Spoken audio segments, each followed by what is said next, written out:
guys coach on about the defensive line too, but just in terms of maybe its impact, its flexibility, some of the individual one-on-one battles guys were winning, just as you grade that group, how pleased were you with what you saw from their efforts? Yeah, I'm really pleased with the effort. There's plenty for us to coach and clean up, as is with most opening games.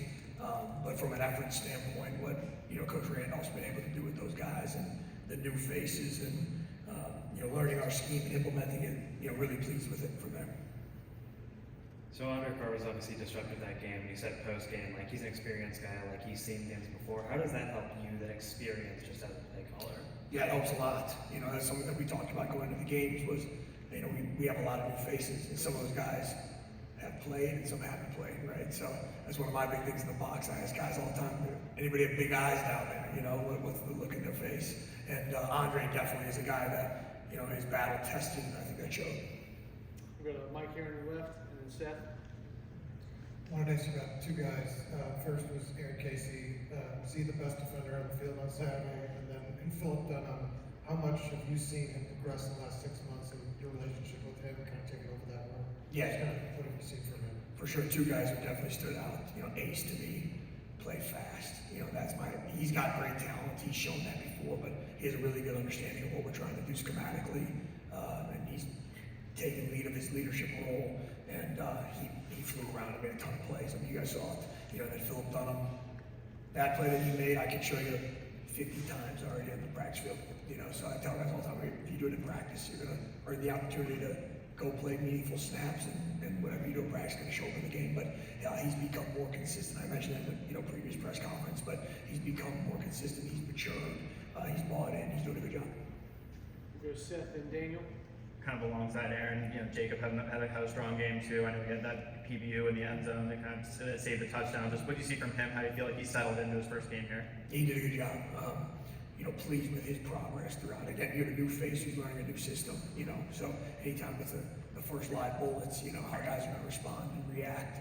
And we put a lot on his plate, and he's responded. And you mentioned a really nice play he made in the back of the end zone. But yeah, pleased with his progress, and I expect that every week.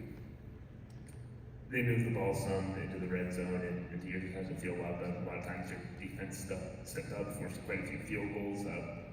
Were you pleased with how they played that kind of short in the field? What do you think they did well there? Yeah, that to me is purely mentality. And Ohio State's an explosive offense. You guys know that. And, they made yards at times, but our guys were able to bow up there. You'd obviously would prefer them not to get there, right? And we had some opportunities on possession downs to stop them before that. But our mentality is, I don't care where the ball is. Give us an inch, we'll defend it, right? And it doesn't matter if it's on the one or if it's a backed up situation, right? So that's our mentality is put the ball down, whatever the situation, let's bow up. But especially there, there's a lot of pride from Coach Allen from a system standpoint of red zone, score zone defense here. And I think our guys, answered that. We'll go Zion on your left, and then Mason. On Saturday, Tom mentioned how he felt fatigue kind of set in on the defense in the second half. How do you manage, getting those guys endurance in the right place, especially if the offense isn't moving the ball much? Yeah, you control controllables. For us, it's how you build depth. That's earned, from the practice field. If guys, earn the right to be playing in the game, then we're going to put them in the game. It's our job to get those guys ready from that standpoint. So you want as many guys as possible to be able to play, and that helps you in situations like that to, prevent fatigue from that standpoint. But yeah, it's one of our rotations. We've had a lot of conversations about that defensively. How do we keep guys fresh? And then who are the guys that, we got to get to that point where we trust them in the game. We'll go Mason and Jeff. Obviously, you oversee a lot of the defense, but you also have a close relationship with the defensive backs, tall task with the OSU receivers. How would you grade how they handled the challenge of OSU and kind of specifically some of the new faces that you have in that room? Yeah, for sure. The biggest thing to me, I've said this before, from a defensive back is mentality. You can talk about skills or talent or that type of stuff. Mentality to me is the biggest thing. I thought our guys did have mentality in that game. It was far from perfect. There's plenty to clean up. I think they did have an understanding of the game plan and what Ohio State was trying to do from that standpoint, but I was pleased from a mentality standpoint. We'll go Daniel right here, and then Zach, second row.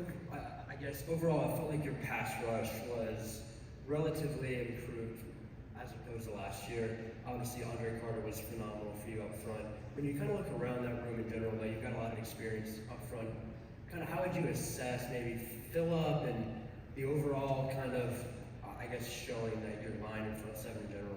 For sure, I think it starts with effort up front, and I think those guys have worked really hard in camp.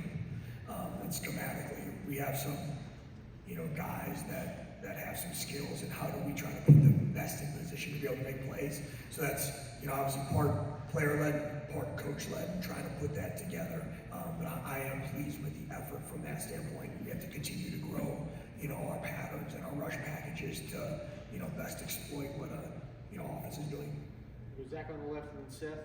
Talking about, I guess, all three levels, just how pleased are you, maybe not just some of the performance, but depth, and the fact that in the secondary, and the line in particular, it seemed like you could rotate through a couple lines of guys and still be getting sort of similar impact, similar play. Yeah, it's been part of our challenge to the guys, right? You earn the right to play by how you practice. And our guys have practiced hard. So anybody that you saw in the game, that meant we trust them as a staff. The players trust each other from that standpoint. So the only way that depth is real on game day on Saturdays is, or Friday night this week, is it's earned in practice. And so that's the biggest thing to me. So I'm always pleased from a depth standpoint as long as we have guys that we're able to roll. Because if not, that means that those guys haven't earned it from that standpoint. So anytime that you see a guy that's in the game, that means that we trust them and expect them to be able to go do their job. Seth on your right. Your first game calling the defense here, just, how long did it kind of take you to start to really get a feel and feel like you were, nailing the calls there, and just how did you kind of handle the adjustments as the game went on?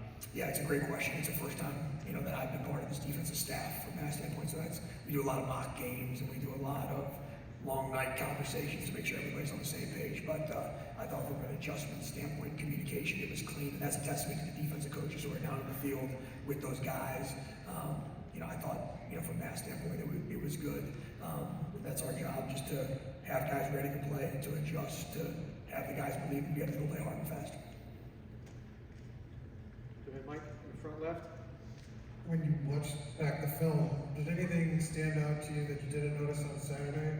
Kind of curious what surprises or something you didn't see, and just kind of curious when you kind of had some distance from the game, what you thought. That's a great question. I don't think much was missed. I thought we were on it from, what was happening schematically and adjusting and things like that.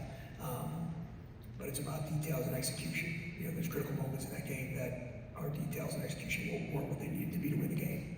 So that's the big thing for us is every little thing. You never know the play that's going to win or lose the game, right? So that's been on our guys is, close isn't good enough, right? And how do we, hold them to, 7 points, 10 points, how do we finish? What are the critical errors? Where were the penalties that showed up, right? That's, a lot of the conversations that we've had from that standpoint. So just highlighting those things and showing the guys, and again, take the emotion out, be objective.